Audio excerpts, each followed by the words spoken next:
శ్రీమాత్రే నమః. జయ గురు దత్తాత్రేయ నమః.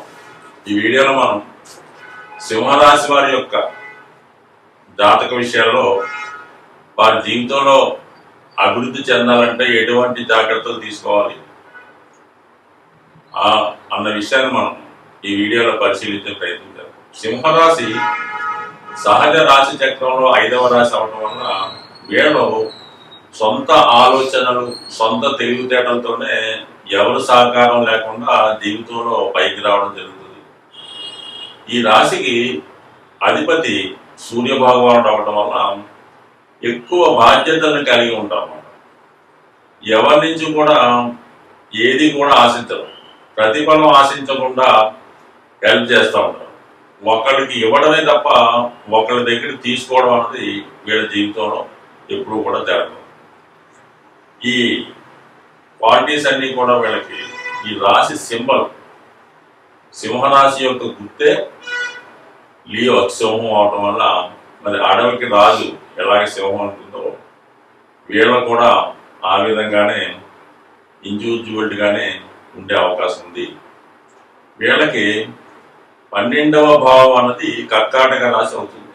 అంటే 12వ భావంలో ఉన్నటువంటి రాశి దాని యొక్క అధిపతి వీళ్ళ అభివృద్ధికి కారణం అవుతుంటుంది. ఎక్కువ తల్లి గారి యొక్క ప్రోత్సాహం అవ్వచ్చు, సహకారం అవ్వచ్చు, వాళ్ళ గైడ్ లైన్స్ అవ్వచ్చు. సింహరాశి వారి యొక్క జీవితంలో మదర్ యొక్క పాత్ర 100% ఉండే అవకాశం ఉంది. ఆవిడని బట్టే ఈ సింహరాశి వాడు కింగ్ అవుతాడా లేదంటే బంట్ అవుతాడా అన్నది మదర్ యొక్క అడ్వైజ్ బట్టి, ఆవిడ పెంచే విధానం బట్టి మాత్రమే ఆధారపడి ఉంటుంది. అంటే మొత్తం మీద లైఫ్లో మదర్ పోర్షన్ ఎక్కువగా ఉంటుంది. మరి దీనికి ఉదాహరణ గమనిస్తే ఛత్రపతి శివాజీ హస్తా నక్షత్రం సింహలగ్నంలో జన్మించడం జరిగింది. ఈ సింహలగ్న జాతకుడు అవడం వల్లే మదర్ తల్లిగారు దివ్యాబాయి యొక్క సహకారంతో అయితేనే, ఆవిడ అడ్వైజ్ అయితేనే, ఆవిడే గురువుగా ఇతను తీర్చిదిద్దడంలో 100% విజయం సాధించడం జరిగింది. సో ఈ విధంగా మదర్ యొక్క ప్రోత్సాహంతోనే వీళ్ళ జీవితంలో పైకి రావడం జరిగింది. అయితే వీళ్ళకి 4వ స్థానం సహజ అష్టమ స్థానం అవటం వల్ల హాస్టల్లో ఉండి కానీ దూరంగా ఉండి కానీ చదువుకుంటూ ఉంటారు.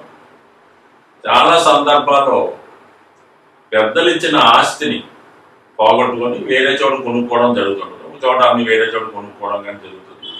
అలాగే స్థిరాస్తి సంబంధించిన విషయాల్లో వారసత్వంగా వచ్చినటువంటి ఆస్తి విషయంలో ఇబ్బందులు ఎదుర్కోవడం జరుగుతూ ఉంటుంది. చివరికి సక్సెస్ సాధించిన ఆస్తి వల్ల సమస్యలు ఎక్కువగా ఎదుర్కొంటూ ఉంటారు.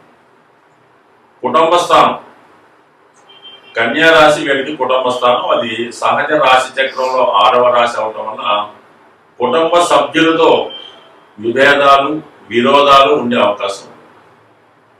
అయితే ఒక విధంగా వీళ్ళకి ధన లాభాధిపతి కూడా బుధుడు అవటం వల్ల కుటుంబ సహకారంతో, కుటుంబ ప్రోత్సాహంతో ధనాన్ని సంపాదించినప్పుడు కూడా కుటుంబ సభ్యులతో విభేదాలు ఎక్కువగా ఉండే అవకాశం.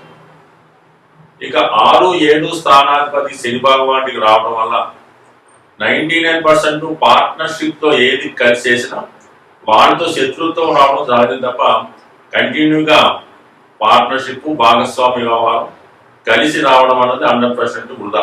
ఎప్పుడుతో కూడా కలిసి చేయకూడదు. సహజ దశమ స్థానం అన్నది మకర రాశి, అక్కడ కుజుడు ఉచ్చబొందుతూ ఉంటాడు.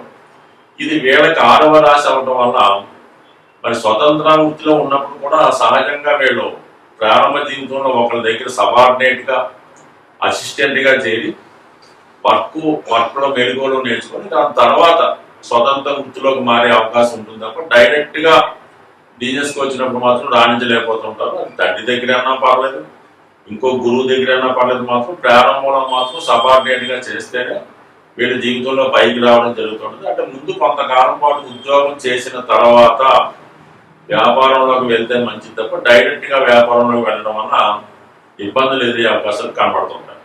సో ఈ విధంగా ఉండే అవకాశం ఉంది. ఇంకా భాగ్యస్థానం మేషరాశి నెంబర్ 1, అక్కడ రవి ఉచ్చి అవడం వల్ల సాధారణంగా ఇతను ఉన్నత కుటుంబంలో జన్మిస్తూ ఉంటారు. వాళ్ళ ఫాదర్ ఒక రాజకీయవేత్త కానీ, ఒక ప్రభుత్వాధికారి కానీ, ఒక మంచి హోదా కలిగినటువంటి వ్యక్తి కలిగి ఉంటాడు. అంటే మంచి ఫాదర్ని కలిగి ఉండడం, అతని ప్రేరణతో అతన్ని ఆదర్శంగా తీసుకుని, ఎందుకంటే అందులో భాగ్యంలో రవి ఉచ్చ, దీనికి రవి అధిపతి 100% వారసత్వంగా వచ్చే ఉద్యోగాలు చేయడం కానీ వారసత్వాన్ని నిలబెట్టడంలో కానీ వీళ్ళు ఎక్కువగా పాత్ర వహిస్తూ ఉంటారు. కాబట్టి తండ్రి యొక్క ఇన్ఫ్లుయెన్స్, మదర్ యొక్క ఇన్ఫ్లుయెన్స్ జాతకుని యొక్క వృత్తి ఉద్యోగాల మీద ఆధారపడి ఉంటుంది.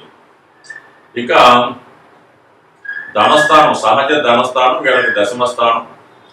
అలాగే దశమాధిపతిగా ఉన్నటువంటి శుక్రుడు తృతీయాధిపతి కూడా అవడం వల్ల ఏంటంటే వీళ్ళు ముందులో చాలా మంది బ్యాంకింగ్ రంగంలో కానీ ప్రభుత్వ రంగ సంస్థల్లో వీళ్ళ తర్వాతే వీళ్ళకి అవగాహన వస్తుంది. ఎక్కువగా వీళ్ళు ఉన్నత స్థాయి ప్రభుత్వ ఉద్యోగాలు అంటే యూపీఎస్సీ లాంటివి కోరుకుంటూ ఉంటారు. కాబట్టి ఎక్కువ ఛాన్సెస్ వీళ్ళకి ప్రభుత్వ ఉద్యోగం లభించే అవకాశం ఉంది. కొన్ని సందర్భాల్లో ప్రారంభంలో వేరే ప్రభుత్వ ఉద్యోగం వచ్చినప్పటికి కూడా దాని తర్వాత వీళ్ళు అనుకున్నటువంటి గోల్ సాధించి వీళ్ళ ఉన్నత స్థాయి ఉద్యోగానికి మారే అవకాశం ఉంది. కాబట్టి ఈ విధంగా ఉద్యోగపరమైన చేంజెస్ కూడా ఈ రాశి వారికి వచ్చే అవకాశం ఉంది. ఇక వివాహ జీవితం, సహజ లాభాధిపతి ఈ శని భగవానుడు వీళ్ళకి మరి సప్తమ భావం అవటం వల్ల బిఫోర్ మ్యారేజ్ కన్నా ఆఫ్టర్ మ్యారేజే సక్సెస్ఫుల్గా ఉండే అవకాశం ఉంది. అంటే లాభస్థానం యాక్టివేట్ అవుతుంది వివాహం అయిన తర్వాత, ఆటోమేటిక్గా వివాహం తర్వాత ఇంప్రూవ్మెంట్ రావడం. చాలా సందర్భాల్లో మరి సేమ్ అంటే ఇతను ఏ రంగంలో ఉన్నారో భార్య కూడా అదే రంగంలో వచ్చే అవకాశం ఉంటుంది. చాలా సందర్భాల్లో ఒకరినొకరు సరిగ్గా అర్థం చేసుకొని బంధం అనుకూలంగా ఉన్నప్పుడు కూడా ఎక్కువ శాతం ఎడబాటు వస్తూ ఉంటుంది అన్నమాట. ఉద్యోగరీత్యా అవ్వచ్చు, వేరే కారణాల వల్ల అవ్వచ్చు, లేదంటే ఆరోగ్యపరంగా సమస్యలు రావడం వల్ల చాలా వరకు భార్యాభర్తల మధ్య కొంత ఎడబాటు తప్పనిసరిగా ఉంటుంది. సో అలాగే మరి ఈ జాతకులకి బుధుడు ధన లాభాధిపతి అవడం వల్ల బుధుడు బలంగా ఉంటేనే అటు ఆదాయం ఉంటుంది, సేవింగ్స్ ఉంటాయి తప్ప బుధుడు ఏమాత్రం పాపగ్రహాలతో కలిసి ఉన్నప్పుడు ధనాన్ని సంపాదిస్తారు కానీ దాన్ని దాచుకోలేకపోతుంటారు. ఎంతసేపు వీళ్ళకి స్థిరాస్తులు భూములు కలిసి వస్తాయి తప్ప లిక్విడ్ క్యాష్ వీళ్ళ దగ్గర ఉండే అవకాశం అయితే 100% ఉండదు. 99% పుణ్య కార్యక్రమాల ద్వారా, దైవ బలం ద్వారా, సంతానం కలిగిన తర్వాత అంటే సహజ భాగ్యాధిపతి వీళ్ళకి పంచమాధిపతి అవడం వల్ల, పంచమ స్థానం అవడం వల్ల పిల్లలు పుట్టిన తర్వాత అదృష్టం కలిసి వచ్చే అవకాశం ఉంది. వీళ్ళ సంతానం మాత్రం వీళ్ళు వెళ్ళే మార్గంలో కాకుండా వేరే రూట్లో వీళ్ళ జీవితంలో సక్సెస్ అయ్యే సూచనలు ఉన్నాయి. కాబట్టి మొత్తం మీద ఈ సింహరాశి వారికి ఫాదరు, సంతానం, పిల్లలు, భార్య, అలాగే తల్లి వీళ్ళ యొక్క జీవితంలో ప్రముఖమైనటువంటి పాత్ర నిర్వహించి వీళ్ళ అభివృద్ధి కానీ పతనానికి కానీ కారణమయ్యే అవకాశం ఉంటుంది. బట్ సింహరాశి వారు ఎప్పుడు కూడా ఆదివారం నియమంగా ఉండడం, సూర్యభగవాన్ని పూజించుకోవడం, కెంపు అనే ఉంగరాన్ని ధరించడం, దొరికితే ఏకముఖి రుద్రాక్ష ధరించడం వల్ల ఆ జీవితంలో ఎదురయ్యే అన్ని సమస్యల నుంచి విముక్తి పొందే అవకాశం ఉంటుంది. ఈ జాతకులు ఏకముఖి రుద్రాక్ష ధరించడం వల్ల, సూర్య భగవాన్ని పూజించడం వల్ల, ఆదివారం నియమంగా ఉండడం వల్ల 100% అందరికీ ఆదర్శంగా ఉంటారని ఆశిస్తూ స్వస్తి.